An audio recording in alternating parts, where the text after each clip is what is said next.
All right, let's take a look at some sports. Here's Charles Aruka. This is the ultimate redefined for men.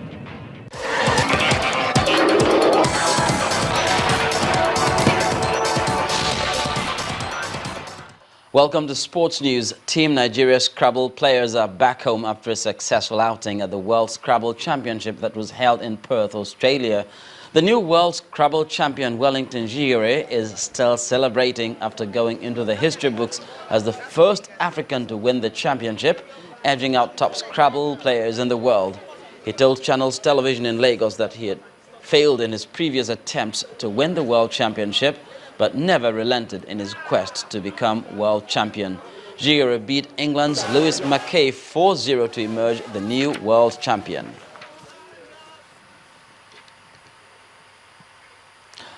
The national under-23 team coach Samson Siasia has picked 26 home-based professionals for the Pre-Africa Under-23 Cup of Nations training camp in Morocco.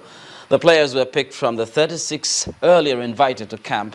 The list is dominated by the All-Africa Games bronze medal winning group, including goalkeeper Emmanuel Daniel, defender Segun Odudua, and midfielders Ogene Karo Etebo, Kingsley Sokari, and Daniel Eto.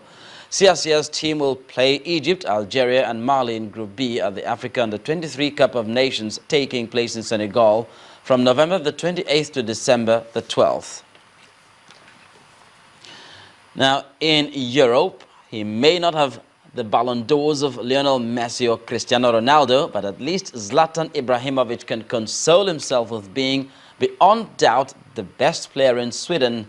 The Paris Saint-Germain striker has won a record 10th Golden Ball, the award given to the best male footballer in his home country.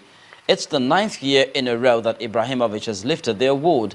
He won it for the first time in 2005 and has won it every year since. Former Arsenal midfielder Frederick Ljungberg triumphed in 2006. No other player has won the award more than twice.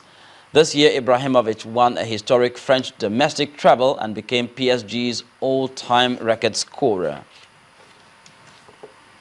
In athletics, Lamine Diack has been provisionally suspended as an honorary member of the International Olympics Committee, IOC. Diack was president of the International Association of Athletics Federations, IAAF, for 16 years before he was replaced by Lord Coe in August. His suspension comes after a World Anti-Doping Agency Commission report accused Russia of running a state-sponsored doping program. The IAAF was implicated in the report, which was released on Monday. The IOC has asked the IAAF to start disciplinary measures against athletes accused of doping in the report. And that's sports news. It's back to Ijoma with the rest of the news at 10.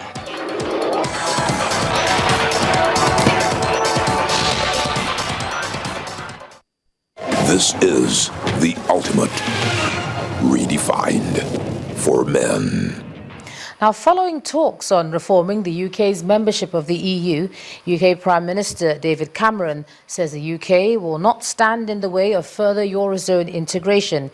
He, however, calls for safeguards to protect British business from discrimination and a formal recognition that the EU has more than one currency.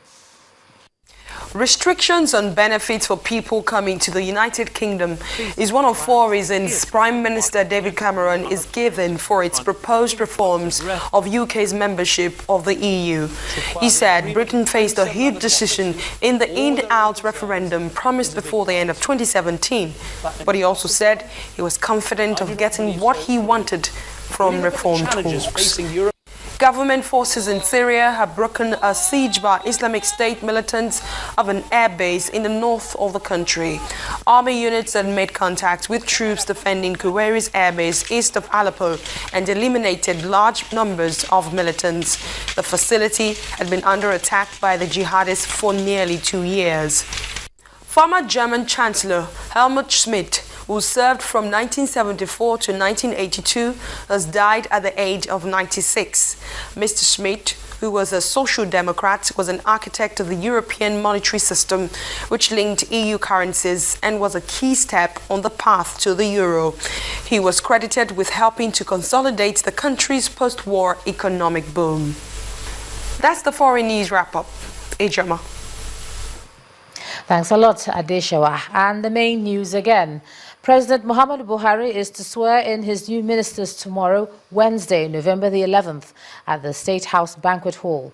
Each of the ministers' designates has been allowed only 2 guests at the event. Well, that's the news at 10 tonight. Thanks a lot for staying with us. I'm Ijoma Onyato. Do have a good night.